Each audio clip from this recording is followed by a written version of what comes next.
এবার খুব শীঘ্রই শেষ হয়ে যাচ্ছে কোন গোপনে মন ভেসেছে ধারাবাহিক। বাংলার জনপ্রিয় একটি ধারাবাহিক হলো জি বাংলার কোন গোপনে মন ভেসেছে। দীর্ঘদিন ধরে চলা এই ধারাবাহিক প্রথম দিন থেকেই ধীরে ধীরে করে দর্শকের মনে জায়গা তৈরি করে নিয়েছে। কিভাবে শ্যামলী শহরে একা এসে নিজে লড়াই করে নিজের জায়গা তৈরি করেছে সে গল্পই ফুটিয়ে তোলা হয়েছে প্রথম দিন থেকেই।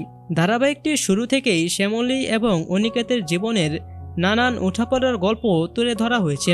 কিভাবে শ্যামলী ধীরে ধীরে নিজের বুদ্ধি কাজকর্মের মাধ্যমে অনিকেতের পরিবারের সকলের মন জয় করে নিচ্ছে, কিভাবে তাদের বিয়ে হয়, সবকিছুই দেখে নিয়েছেন দর্শক। তবে ধারাবাহিকের বর্তমান অবস্থা দেখে সোশ্যাল মিডিয়ায় ধারাবাহিকটিকে নিয়ে নেটিজেনরা দারুণ ট্রল এবং সমালোচনা করছে। ধারাবাহিকটি প্রথম দিকে ঠিকঠাকভাবে এগোলেও বর্তমানে ধারাবাহিকের গল্প যেন একেবারে মাথার উপর দিয়ে বেরিয়ে যাচ্ছে নেটিজেনদের। প্রথমে তো অনিকেত এবং শ্যামলীর অস্বাভাবিকভাবে বিয়ে হলো, তারপর অনিকেতের জীবনে এলো অহনা। অহনা চলে যাওয়ার পর আবার অনিকেতের জীবনে এলো অনন্যা। অনন্যার অনিকেতের যে বিয়ে হবে সেটা দর্শক একেবারেই আশা করেনি। প্রত্যেকে ভেবেছিল সিঁদুর দানের আগের মুহূর্তে হয়তো শ্যামলীর সাথে আবার বিয়ে হবে, কিন্তু সেটা হলো না। তারপর অনিকেত শ্যামলীকে ভালোবেসে সেটা বুঝতে পারলো, কিন্তু শ্যামলী অনন্যা এবং অনিকেতের মাঝখান থেকে সরিয়ে যাওয়ার জন্য বাড়ি থেকে চলে গেল। তারপর অনন্যা এবং অনিকেত আলাদা হয়ে গেল।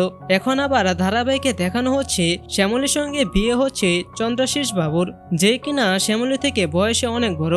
আর বর্তমানে ধারাবাহিকের এই গল্প দর্শক একেবারে মানতে পারছে না। অসহ্য হয়ে উঠেছে ধারাবাহিকটি দিনে দিনে দর্শকদের কাছে। সেই নিয়ে সোশ্যাল মিডিয়ায় চলছে কটাক্ষ সমালোচনা। বর্তমানে তো সোশ্যাল মিডিয়াতে বিভিন্ন ফ্যান পেজের তরফ থেকেই ধারাবাহিকগুলি নিয়ে আলোচনা সমালোচনা হয়ে থাকে। তেমনি কোন গোপনে মন ভেসেছে দিনে দিনে এত জঘন্য হয়ে উঠেছে যে দর্শকদের কটাক্ষের হাত থেকে ছাড় পাচ্ছে না। ধারাবাহিকের লেখক এর উপর খুব উগরে দিয়েছে অনেকেই। একজন লিখেছেন, Souvik Chakraborty sorry to say, কিন্তু আপনার মতো বাজে লেখক আমি আর কাউকে দেখিনি। মানুষের ইমোশন নিয়ে ভালোই খেলতে পারেন। ওই বুড়ো চন্দ্রশেষের সাথে যদি শ্যামলীর বিয়েটা দিতেই হতো তাহলে 2 বছর লিপ নেওয়ার মানে কি হয়? অনিকেত অনন্যার বিয়ের পর এই লিপটাই একমাত্র আশা ছিল, সেটাতেও জল ঢেলে দিলেন। অনিকেত অনন্যার ডিভোর্সটাও কেন দিলেন? এতদিন সবাইকে আমি বলছি কোন গোপনে দেখতে, কিন্তু দুঃখিত আর পারবো না। অনেক সহ্য করেছি, আর পারবো না। আপনারা আর কেউ দয়া করে এই সিরিয়ালটা দেখবেন না। আজগুবি গল্প দেখে সময় নষ্ট করার কোনো মানে নেই।